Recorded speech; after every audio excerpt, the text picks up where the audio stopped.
Hello, my name is Major Travis Kelley, but I go by TJ, and I went to high school in Meaford, not too far from here, Georgian Bay Secondary School at the time.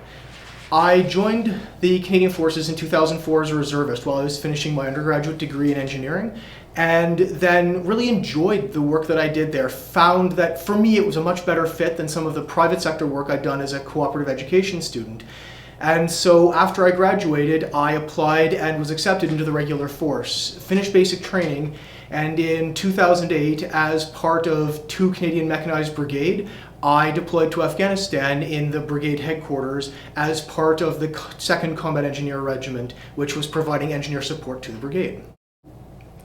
While I was in Afghanistan, my primary job was to work as the Engineer Intelligence Officer. This was not a new idea, but the implementation in Afghanistan was sort of new. We'd tried in a couple of ways before, but this is the first time that a lot of resources had been put towards it.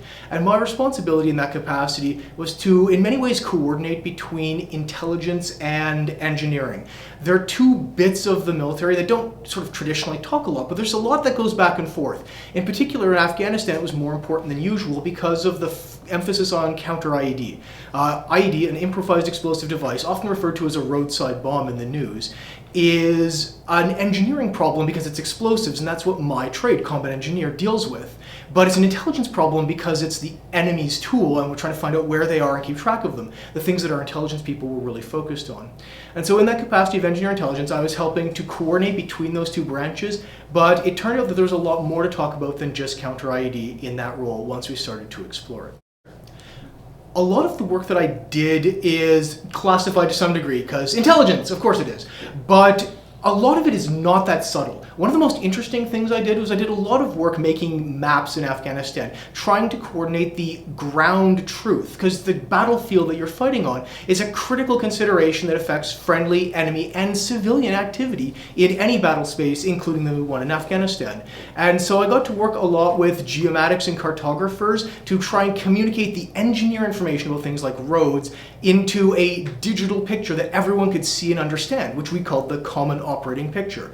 It's very important for everyone to fight from the same map. A lot the same way that an orchestra needs to all have the same sheet music, or it's not going to sound right. The army needs to have the same maps, or they're not going to be well coordinated. And there were some challenges there, because there were a lot of different organizations doing their own maps in different ways, both in terms of different nations, different scales, from the division to the brigade to the battle group, and also some special organizations. The Afghans were working there, a lot of non-military actors were in the area, and special forces also work in a sort of slightly isolated fashion in order to preserve their secrecy. And so all of these different bits wound up with slight divergences. I had a lot of fun doing work with specialists and generalists alike, trying to consolidate our maps and make sure that we could continue to be playing the same song, fighting off the same map.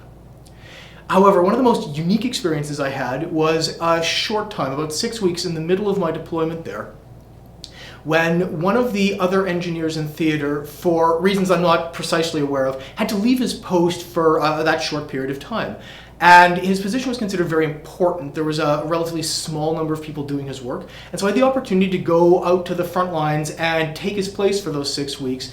And what he was doing was running what was called a construction management team. It was a new idea, an exploratory concept for the exact circumstances we faced in Afghanistan. And their job was to take a small team of military to protect and teach a group of Afghans in construction techniques. Now, most people are aware that we spent a lot of time training the Afghan army and their police, but we also did some training for civilians, and this was one of the few places that we did so. And so I was teaching a gang of about 500 Afghans how to build a road. Things like surveying, leveling, setting out, drainage, these sorts of things. Really applying some of the things I learned as an engineer and working with specialist technicians from my team. And so we were guarding their work site, but also teaching them and securing them. And that road was going to connect the area of Masumgar, which is in the corner of the Panjwai district, and right beside Bazar-e-Panjwai, the main Panjwai market town, into the agricultural region south of the Arghandab River, which was an important place for growing a lot of economically viable crops. And by providing them a road into that market, we could facilitate exchange, and through that market ultimately to Kandahar, the provincial capital. And that exchange, the intention at least, was to facilitate the option for those farmers to grow something that was commercially viable that wasn't opium. The project was also interesting for a couple of reasons. By building a permanent paved road there, we provide better security for Canadian forces who are in the area. A paved road is much more difficult to plant an IED, a roadside bomb, in, and so that would give us a better ability to move up and down that region, which had historically been a Taliban stronghold. Furthermore, by employing these people, we gave them another option for feeding their families. It's a difficult place to live and a difficult time to be living there. And a lot of the local people didn't wish to be involved in the fighting. They had no strong moral allegiance to the Taliban, but the Taliban were willing to pay them to take a quick shot at the coalition forces as they were passing. Well, now they could turn that down. No, thank you, we're doing okay, because we were paying them for this work at a rate that would enable them to feed their families, to take care of their dependents, and not be forced into the position of fighting for money. And as an added advantage, we also found that giving them good, honest, hard work to do, as well as their duties as farmers and other local people, often left them with not enough time to consider taking a shot, even if they had an ideological tie to the Taliban. We were just tiring them out. All of these things help to improve security for the Canadian forces, but were, in my mind, also a long-term investment in Afghanistan. You could see the effectiveness that security was making in this region when Canadian forces arrived in the region of Bazar-e-Panjwai fairly early on in our campaign in Kandahar province. It was a ghost town. About 500 people lived there. But by the time I was there working on this road, the town had grown to about 25,000. There was a market that was working and flourishing there. You could buy bicycle parts and things like that that the local people wanted to have. And so all this exchange was being facilitated through the roads that were being secured by coalition forces, and the Canadian forces in particular, with Kandahar in that region as the main sort of commercial hub in that part of Afghanistan. I think that the program was effective because I remember being told that the Taliban had started their own project at the other end of the same road. So we're actually two different construction groups building our way towards the center, putting in a road to support these farmers, because the farmers asked, well, you say that they're against us, why aren't you helping us the way they are? And to me, that's really validating of the concept for that operation.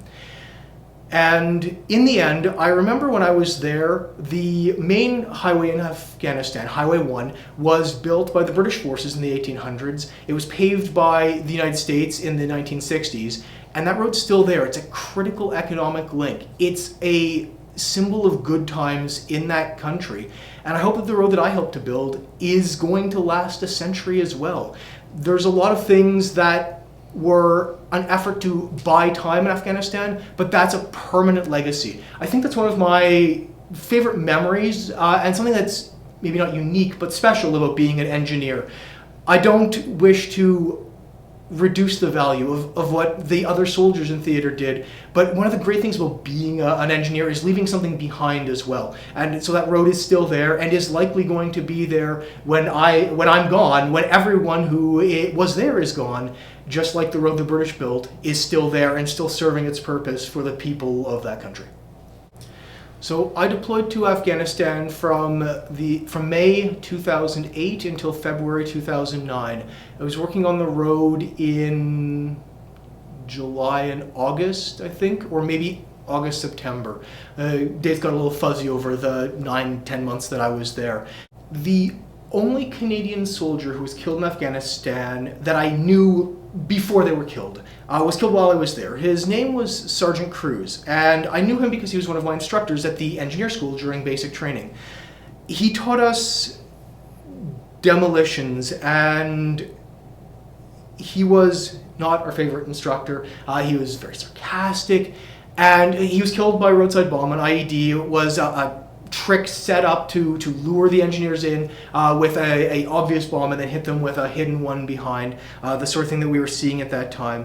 I remember at the ramp ceremony, that's the parade where we put the coffin, the casket onto a plane to send it back to Canada, so it goes up the ramp of the plane. I remember there the chaplain, the military priest, talking about him, and that's the norm. We did lots of ramp ceremonies, some for Canadians, many for our allies as well, talking about Sergeant Cruz as he was getting ready for his last trip home. And I remember the chaplain telling us about his twin daughters who, well, now, they were then about the age my girl is now. I think they were 7 or 8, the chaplain said. And how I realized I didn't know this person. I'd met him at work, but he was more than that person I'd seen there. And so on Remembrance Day, when I am thinking about remembrance, he's the symbol for me. He's the picture. That ramp ceremony, his face from basic training. We didn't work closely together in Afghanistan. I didn't see him after, even though we worked in the same unit since the engineer school. But he was someone I knew. And so that's a symbol of the price for Afghanistan, but also of the willingness and the ability to pay.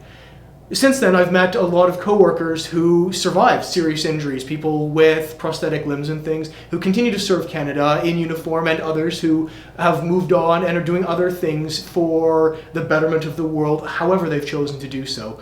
And so their success and capacity is also an important thing that I recognize, but my symbol for Afghanistan has, since I've had time to sort of process and think it through, been Sergeant Cruz. As I said, I was in university for engineering and decided to join the Army Reserves. They set up a new engineer unit, and I already had a sort of interest in military engineering. Had been looking at that for a while, heard about them at a job fair that I was attending, and just sort of decided the Reserves, it's kind of like co-op for the Army. I can try it out without a huge commitment. And that seemed like a good idea. My interest in military engineering might have started far earlier. My father was military, and we were on the base in the area of Montreal. I was a scout with Scouts Canada, and one of the other scout instructors was a military engineer, brought in his bomb disposal robot. We got to drive that around in a gym one day. Don't get to do that too much anymore.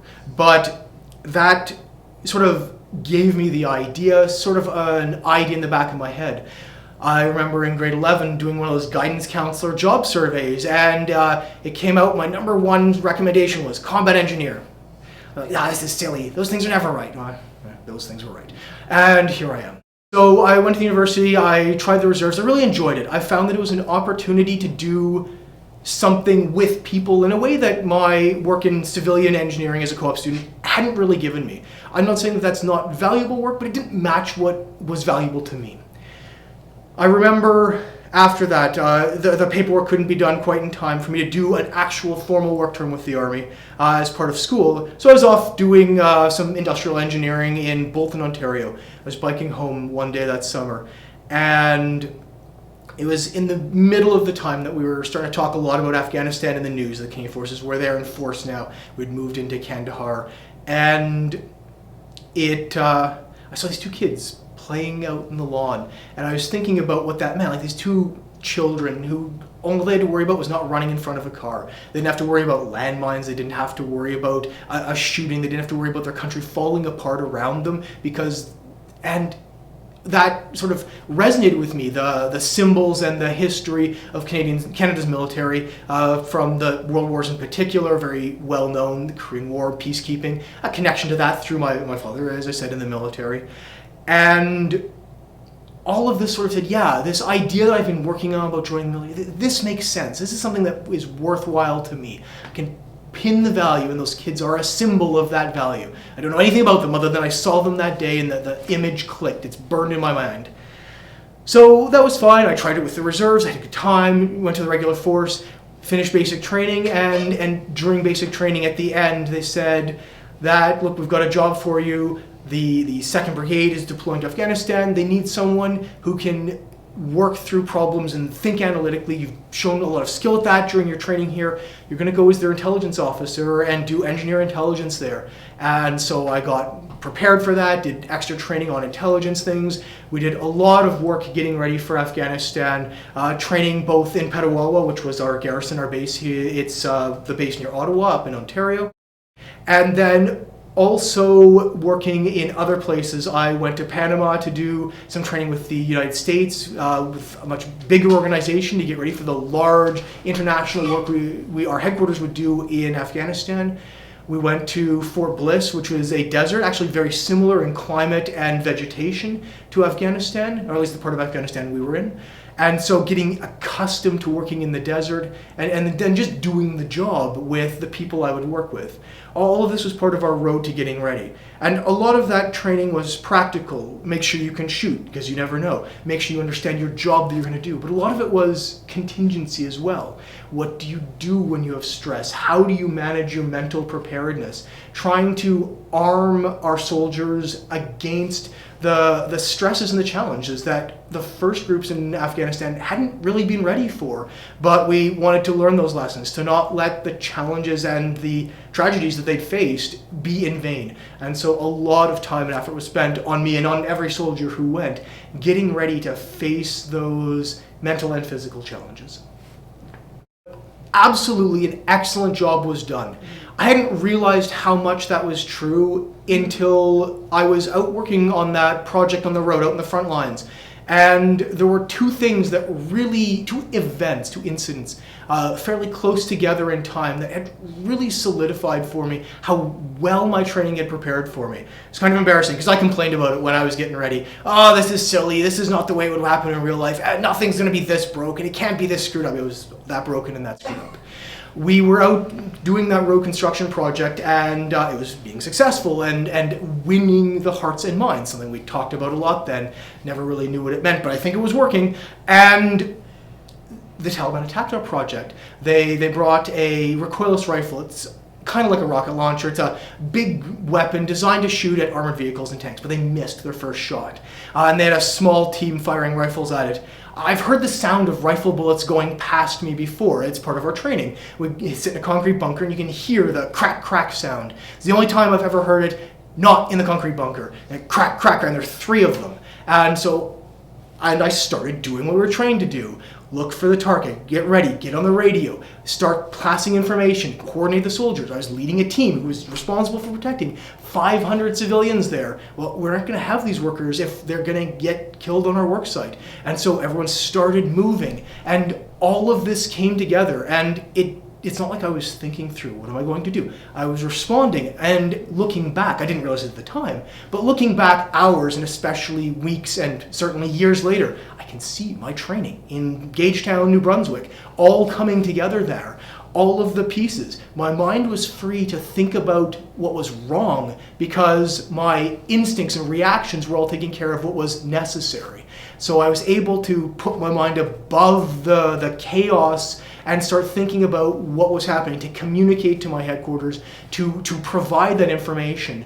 And we did. No one was injured. None of those 500 workers. They all managed to get to safety by luck, but also by great training. My soldiers were ready to face that because the groups that we were working with were well trained and ready. When we passed in information, reinforcements were there. We were lucky. There happened to be a pair of American helicopters providing support to a different Canadian operation where just happened to be flying over minutes after this started, showed up, and that air power was a key capability in Afghanistan. Those American helicopters showed up, and that was the end, although we weren't sure it was the end until some time afterwards. But that's when things went from unknown to cleanup, essentially. And so all of that was possible because I wasn't worried about what am I doing, how does it work. All my basic capabilities to lead and manage and exist in a fight were already there, built in by basic training, prepared for by the specific training we did getting ready for Afghanistan.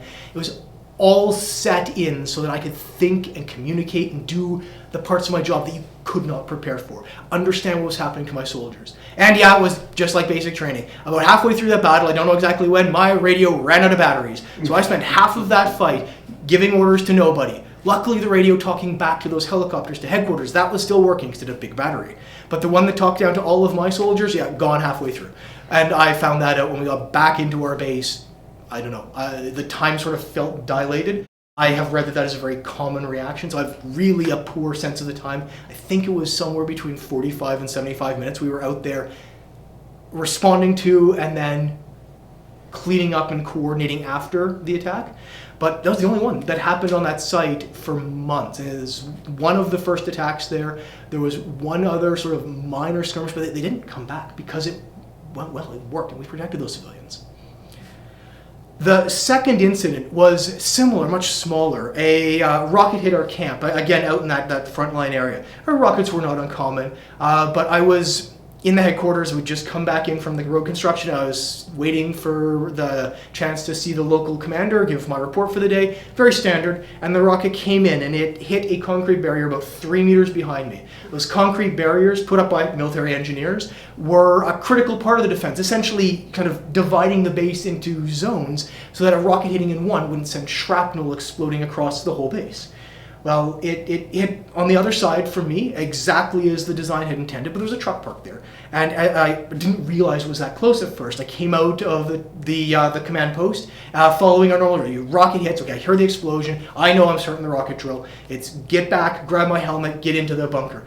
And I saw, as I was leaving, the destroyed truck. It was mangled wreck of metal, looked like a movie, on fire. A fire is a serious threat in a military base like this. It's the desert, it's mostly concrete, it probably wouldn't spread, but if it did, there's ammunition, there's tents, there's all kinds of things that are vulnerable to fire. So fire is a very serious threat that has existed for militaries as far back as I have read in history. Certainly when we were concerned about it, we had a firefighter for that camp. It was big enough, and fire was a big enough threat. But I didn't know he would know that. And so I knew that in my section of the base, there were 3 fire extinguishers for such an emergency. And I realized my training had prepared me well for my job as an officer, as a leader. When I got there, I started to get the fire extinguisher, and I saw my soldiers running to their bunker with their helmets on, and immediately I stopped trying to get the fire extinguisher, started telling them, take these fire extinguishers, run across, there's a truck on fire, fight the fire until the fire crew gets there. And immediately I moved from acting to directing. And I think that that's what my instructors in basic training, as I was learning to be an officer and a leader, would have wanted in that circumstance. I believe it was the right one. And that's when I felt confident. I look back on that when I'm not sure that I can lead soldiers today and say, I've probably got the right instincts. If I have done my homework, if I've learned the knowledge that I need, if I understand my soldiers and my mission, I am a person who can do this. And so that was another time when that training kind of came together and showed me that I was ready for the duties that the Crown had called on me to do in Afghanistan. Well, I don't know about first impressions. I don't have a distinct memory. Certainly we're getting off in the base surrounded by coalition soldiers. It was hot, but I'd been hot places before. We went to Texas, it was about the same. I grew to think of Afghanistan as the world's largest beach with no ocean. It wasn't technically sand, it's actually mostly clay there, engineer. But one of the things I really remember about the place, we were on the airfield and there was a running track inside the sort of secure perimeter. There was one spot where this rose bush grew. And this wild rose growing in the middle of the desert, which is really neat. And then right in front of it, a danger landmine sign from the legacy mines from the Soviet epoch in that area. So the running track kind of went around the mines. There's a little fence, but there's rose bush in the middle of the minefield. And that has always seemed like a good symbol of Afghanistan to me in a lot of ways. The people of Afghanistan, the ones I worked with a few translators and interpreters. Not all of them were Afghans, many of them were from neighboring countries as well. I worked through them with the construction crew who were local Afghans, and there's a huge diversity of people there. I worked with some excellent Afghan army officers and soldiers. I had the opportunity to go out and spend a couple days teaching basic demolitions because they were trying to train them to deal with the roadside bombs and things on their own. And their willingness to focus, learn, engage. I worked with Afghan police during the firefight on the road, and those people were poorly armed compared to us. They were trained only a fraction of the degree we were, but they understood that there were people behind them they had sworn to protect. They're countrymen, and they charged in towards the enemy, not knowing how many there were or how capable they would be in face of them, but they knew it was their job to get into that fight. And that is something that I can very much respect. There was a construction worker in particular. He came to be known as the master builder. He was intelligent and capable, creative. Everything we taught him, he sucked up like a sponge. To have co-workers, to have Canadians like that. Like, they are a precious national asset. He could understand anything we threw at him. He could have built that road by the time we left that work site. He knew all of the parts, could lead and explain. But there were also others who were just there because there was money. There were people who weren't that interested in what we had to say or what we had to teach. They were just there to do the minimum. I don't think that's different from anywhere else. It was hard to see some of the families there. The kids were often, playing, enthusiastic. They'd run along asking for candy or pencils. The enthusiasm for pens and pencils, I don't see that in the school children here. But maybe that's because they have access to them. But it was still kind of hard to see the families who were not always in a good condition, and maybe some of that was the fighting. I think a lot of that was the hard nature of Afghanistan in terms of resources and economy and geography. Some of that might have been the legacy of the Taliban before we arrived. I can't know for sure, but it's hard to see people in that difficult a position sometimes. So the trip home from Afghanistan was in a couple of steps. So first, everyone back to the main base, at that time in Kandahar, make sure that the next group is ready to go. Once that's done, from there out to a Canadian airfield in United Arab Emirates at the time.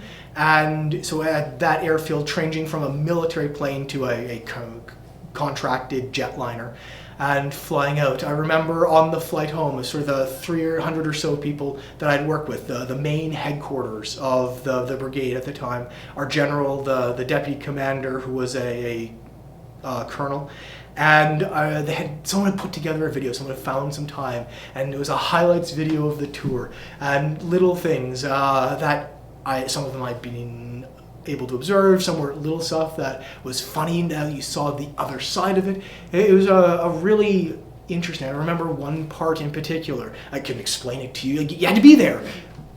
But I remember that. And then from there, the Canadian trip landed at that time in Cyprus. And they just spent a couple days, 3, 4, I don't remember exactly how many, but a few days there.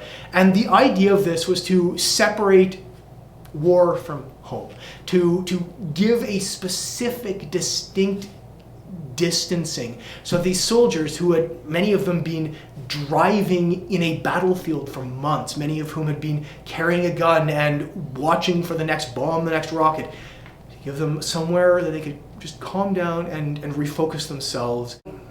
I don't know. I got to see some historical sites in Cyprus.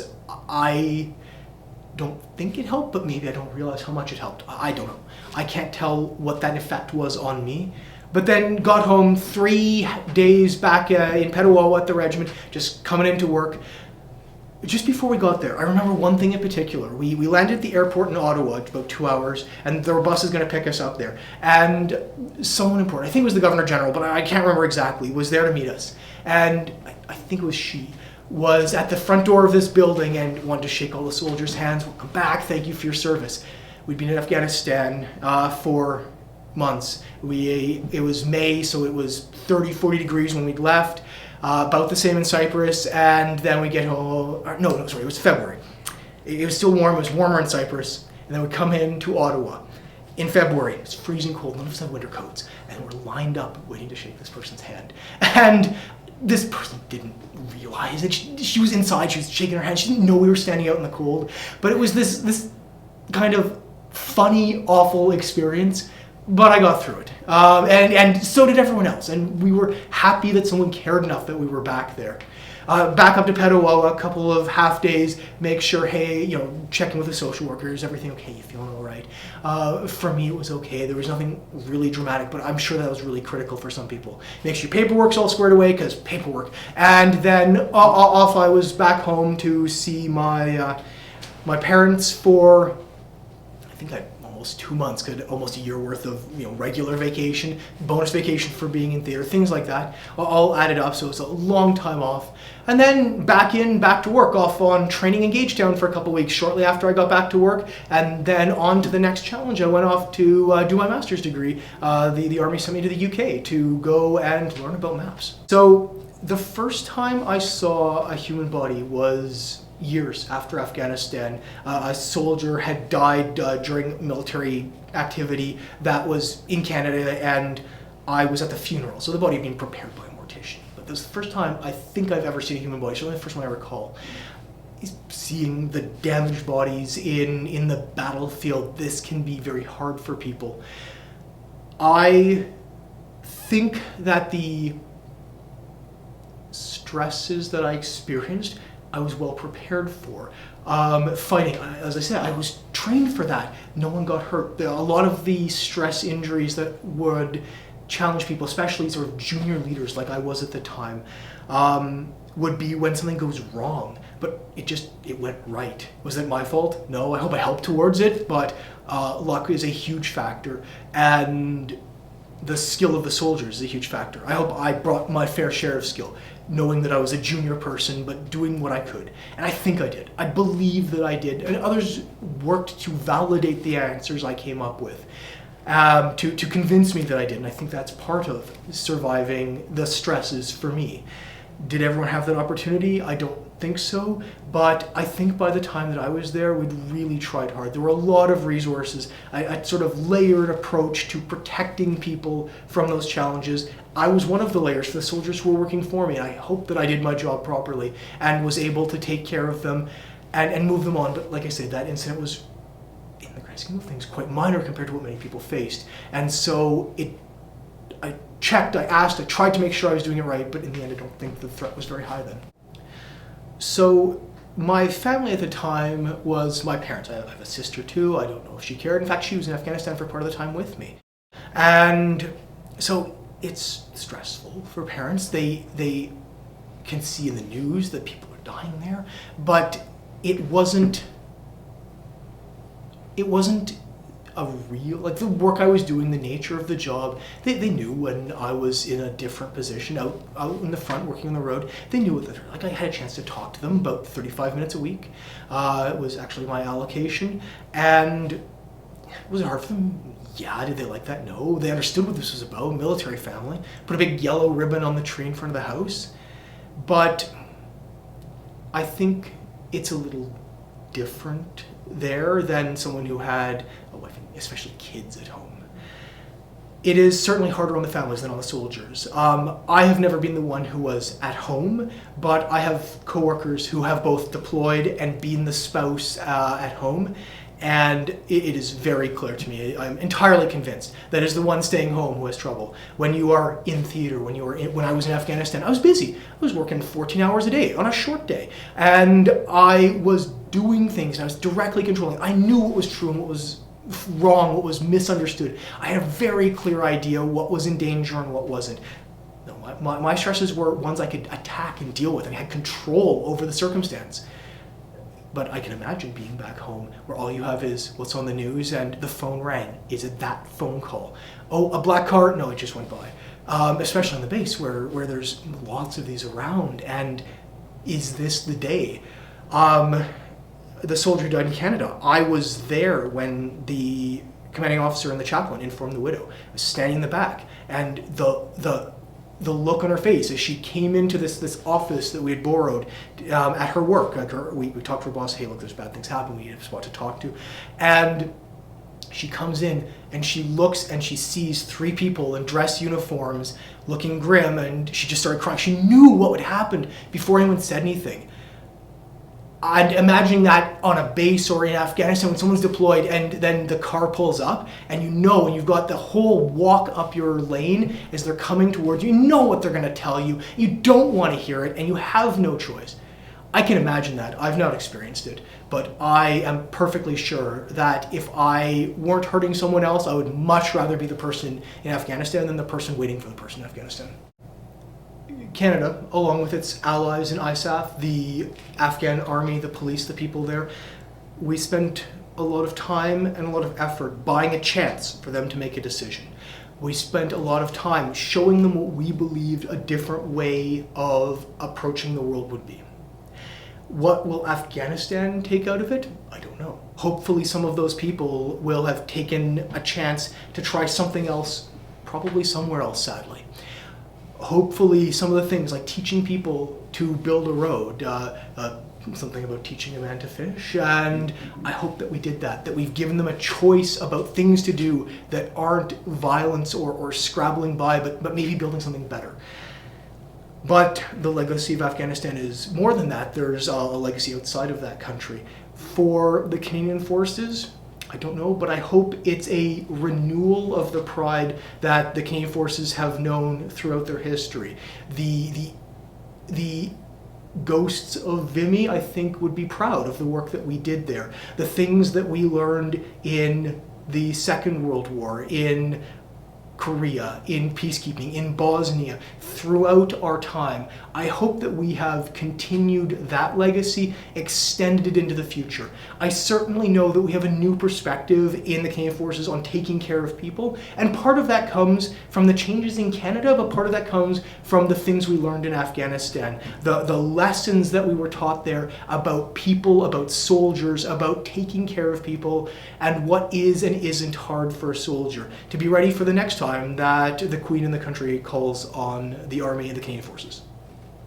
This question more than any other question I get, have you ever killed someone? Occasionally. I didn't pull the trigger, but I was telling the helicopters where to shoot.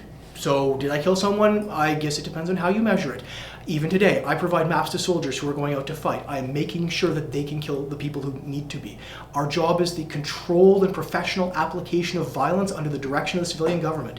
And so every soldier is working towards the end of killing people when it's necessary, when we are directed to do so by legitimate authority, in control, to the least amount possible, but to the amount that is necessary.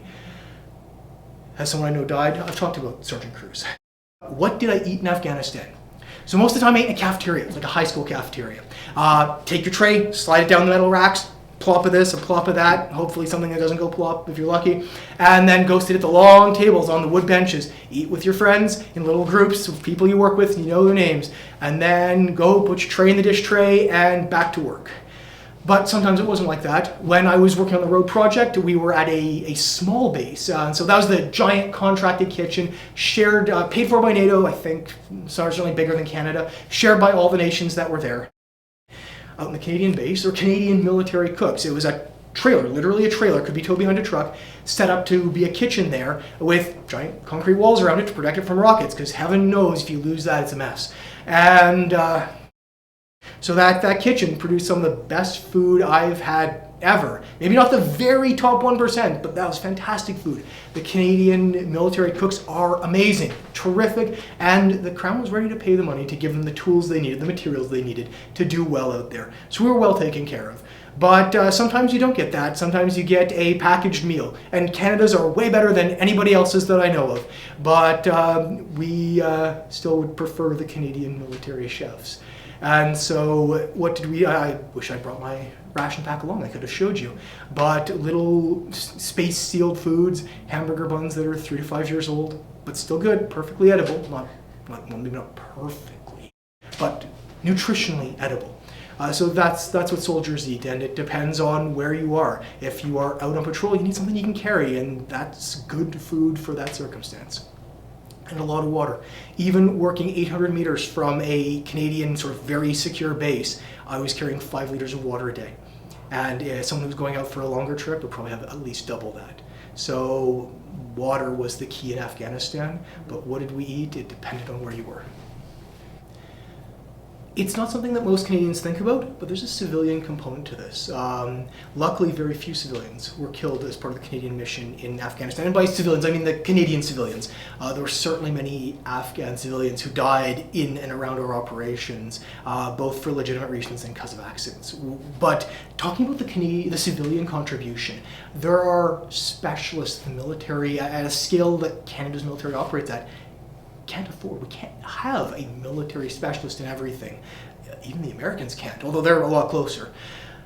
Those citizens came over, took risks. A lot of them were doing what we called whole of government, bringing in this specialty and expertise in development was one that I worked with a bit. In international affairs, I worked with them on the intelligence side, understanding the civilian counterparts we were working with, the provincial and the district leaders, things like that. And then there were also civilians come over to support the soldiers. So I mentioned my sister was there at the same time. She was working as one of the support staff.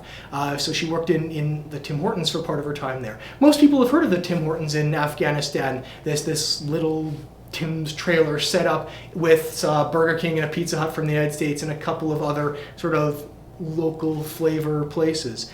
And so those people were over there, and did we take the best care we could? Absolutely, we protected them, but that didn't mean they were safe. It meant they were less exposed.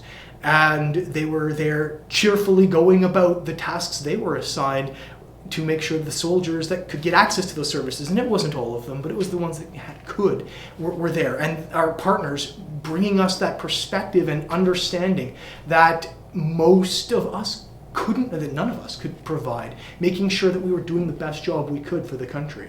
So that contribution of civilians is one that is easy to overlook. You talk about families, they're the most important to me. The soldiers we talked about a great deal, but those civilians can't be overlooked. Their role is important. And there were a lot of journalists there who were working hard to capture and record and communicate that story, to explain both the courage and the challenge that the soldiers were facing and the horror and devastation that war brings, so that there's no risk of it being glorified as a great opportunity, the way historical wars probably have been, certainly near their beginnings, as my reading of history tells me. The last sort of group that might be worth remembering are the animals who were at war. So I got to work with a bomb detection dog for a little bit while I was there.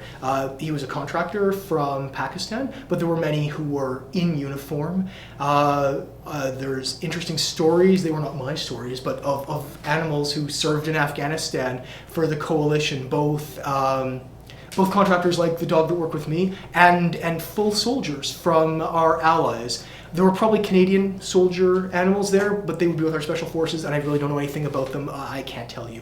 They may have existed, they may not have.